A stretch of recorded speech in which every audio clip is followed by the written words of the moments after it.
Hello friends, welcome back to our channel Learn with Nishman.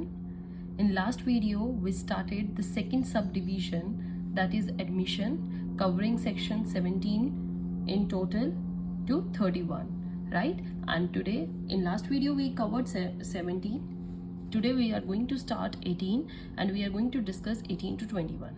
Okay, so बच्चे section 18 under the head of admission, what it says?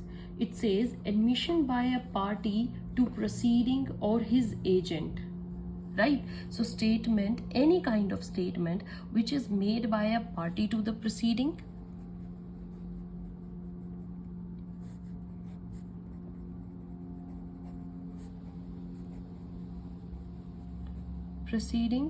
or agent of such party.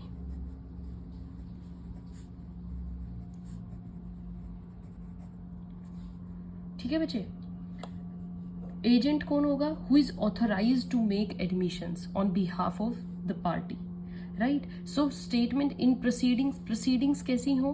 Proceedings देखिए बच्चे,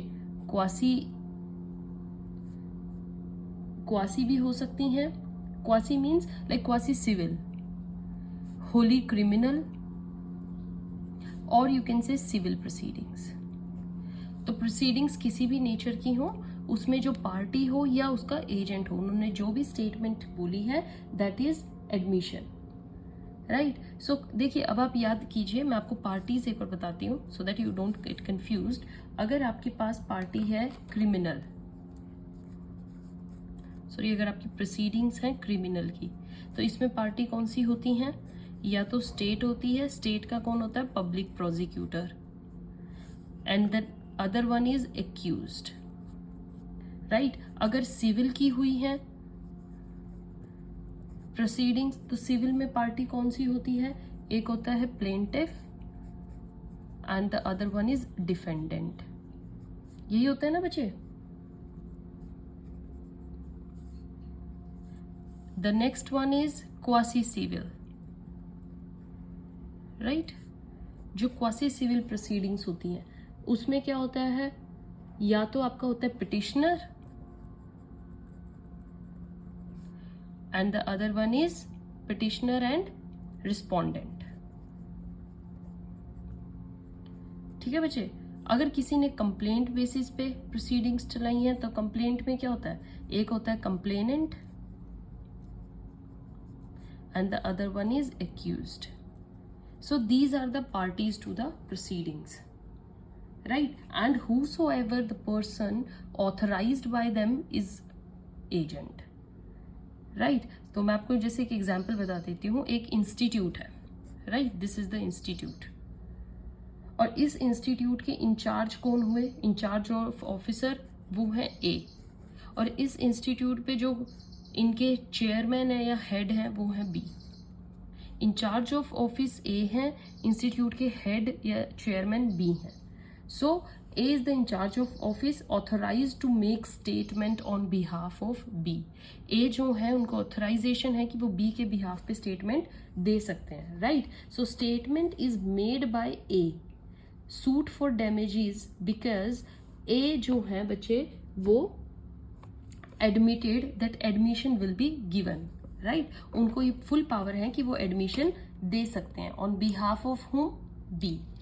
right? तो यहां पर जो ए माने जाएंगे वो क्या माने जाएंगे? Authorised agent of B. समझ में आया बच्चे? As A is an agent authorised by B, therefore admission on part of B is deemed as the admission of B.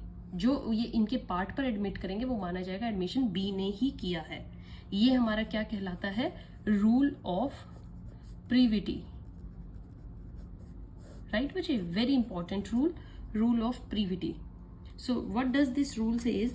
Party to the suit or proceedings or agent made statement, the person is privy to the suit of proceeding, right? जैसे agent आपके और भी तरीके के होते हैं. आपकी Hindu undivided family है फॉर एग्जाम्पल, तो हिंदू अनडिवाइडेड फैमिली का एजेंट कौन हुआ? कर्ता.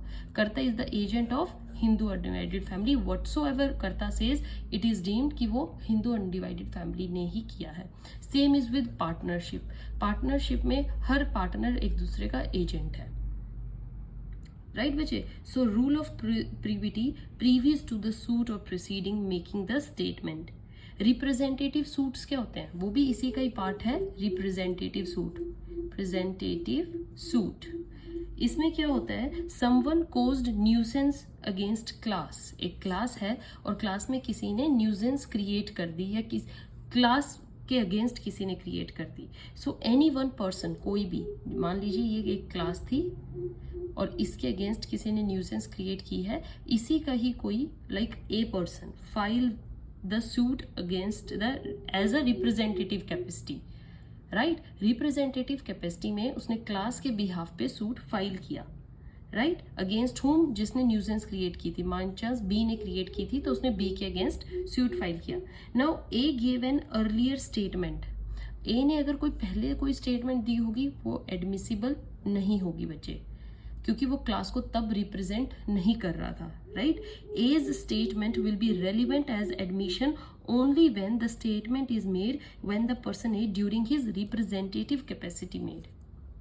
समझ में आया, जब वो रिप्रेजेंटेटिव कैपेसिटी में था, अगर वह तभी वो स्टेटमेंट देगा वो तभी एडमिसिबल होगी.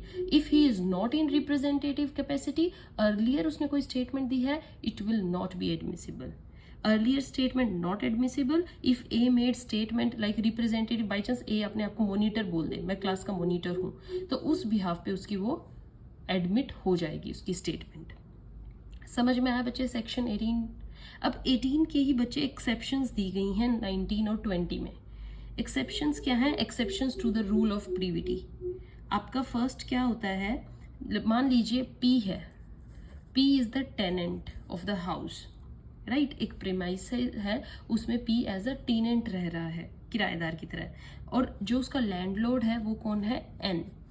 एन का डिस्प्यूट हो जाता है with third person A in regard to the premises. ठीक है, एन का डिस्प्यूट हो रहा है ए के साथ. Now P is occupying the premises as tenant, proprietary interest to enjoy the property. P के पास क्या है, प्रोप्राइटरी इंटरेस्ट है, वो प्रॉपर्टी को एंजॉय कर सकता है as he is the tenant. Right, so while proprietary interest is there, statement is made by P. P कोई स्टेटमेंट देता है. Later suit between N and A के बीच में सूट फाइल होता है रिगार्डिंग ओनरशिप. तब था प्रोप्राइटरी इंटरेस्ट के रिगार्डिंग, तब इसकी स्टेटमेंट वैलिड थी. अब किसके रिगार्डिंग आया है, ओनरशिप के रिगार्डिंग.